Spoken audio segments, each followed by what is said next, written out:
سیدہ عائشہ رضی اللہ تعالیٰ عنہ فرماتی ہیں کہ ایک دن حضور کا درہ رحمت جوش میں تھا اور حضور نے فرمایا عائشہ جو مانگنا ہے مانگ لو۔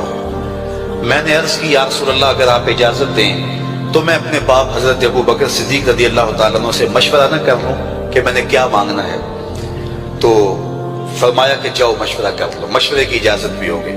میں اپنے والد گرامی کی خدمت میں حاضر ہوئی اور کہا کہ دریائے رحمت جوش میں ہے اور رحمت کا باڑا برس رہا ہے۔ حضور نے فرمایا عائشہ جو مانگنا ہے مانگ لو، یہ اتنا سنہری موقع ہاتھ آیا ہے تو میں چاہتی ہوں کہ کوئی مانگوں تو اہم شے مانگوں۔ تو آپ کی خدمت میں حضور سے اجازت پا کے حاضر ہوئی ہوں، مجھے بتایا جائے کہ میں حضور سے کیا مانگوں تاکہ کوئی چھوٹی چیز نہ مانگوں، بڑی چیز مانگوں۔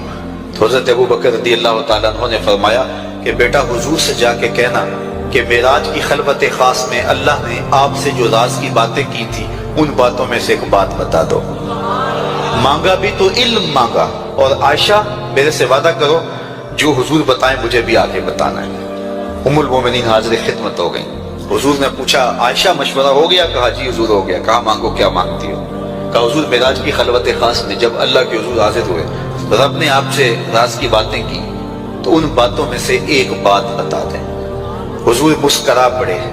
اس بات پہ مسکرائے ہوں گے میرے یار غار کا انتخاب کیسا ہے، یا اس بات پہ مسکرائے ہوں گے کہ راز کی بات بتا دوں تو راز راز نہ رہا، لیکن وعدہ کیا تھا۔ کہا عائشہ سنو، جب میں قرب خاص میں پہنچا تو میرے مالک نے مجھ سے راز کی جو باتیں کی ان میں سے ایک بات یہ تھی، محبوب تیری امت میں سے کوئی شخص کسی شخص کا ٹوٹا ہوا دل جوڑ دے تو میرے اوپر لازم ہے بغیر حساب کے جنت عطا کرو۔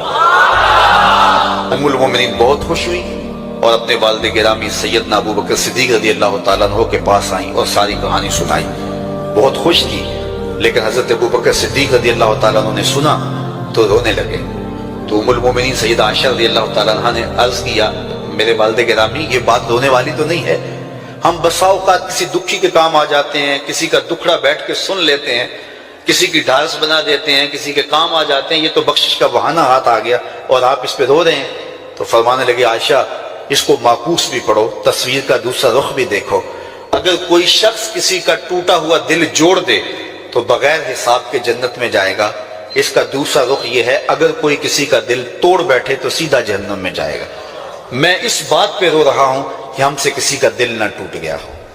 تو آج کی اس مجلس کے اندر کیا یہ دو باتیں میں اور آپ اپنے پلے باندھ سکتے ہیں؟ ایک کا تعلق حقوق العباد سے ہے اور ایک کا تعلق حقوق اللہ سے ہے۔ حقوق اللہ میں سب سے اہم چیز نماز ہے، اور پہلا سوال قیامت کے دن نماز کا ہی ہوگا۔ بلکہ حضور نے معراج میں جو مختلف مظاہرے دیکھے ان میں ایک چیز یہ بھی دیکھی، کچھ لوگوں کے سر پتھر سے کچلے جا رہے تھے، پھر صحیح ہو جاتے پھر کچلے جاتے۔ جبریل سے پوچھا یہ کون لوگ ہیں؟ تو کہا آپ کی امت کے یہ لوگ وہ لوگ ہیں کہ جن کے سر نماز سے باری رہتے تھے۔ نماز کا کہو نہ بے نمازی کو، تو وہ پہلا بہانہ تو یہ لگائے گا کہ میرے کپڑے ٹھیک نہیں ہیں۔ میرے بزرگ فرمایا کرتے تھے تیرے کپڑے کیسے پاک ہو سکتے ہیں؟ تو رب کے حضور جھکنا نہیں جانتا، آ اس کے حضور جھکنا سیکھ لے، وہ تیرا لباس بھی پاک کر دے گا، تیرا دل بھی پاک کر دے گا۔ تو دوسرا بہانہ یہ ہوتا ہے کہ ہفتے کو شروع کروں گا جی، پہلی تاریخ سے شروع کروں گا۔ یہ وہ بندہ کہہ رہا ہے، ہفتے کا وقت وہ دے رہا ہے جس کے پاس ایک لمحہ بھی اپنا نہیں ہے، جس کو یہ نہیں پتا کہ اٹھنے والا اگلا قدم کہاں ہوگا۔ وہ کہتا ہے انشاءاللہ ہفتے سے شروع کروں گا، فجر سے شروع کروں گا۔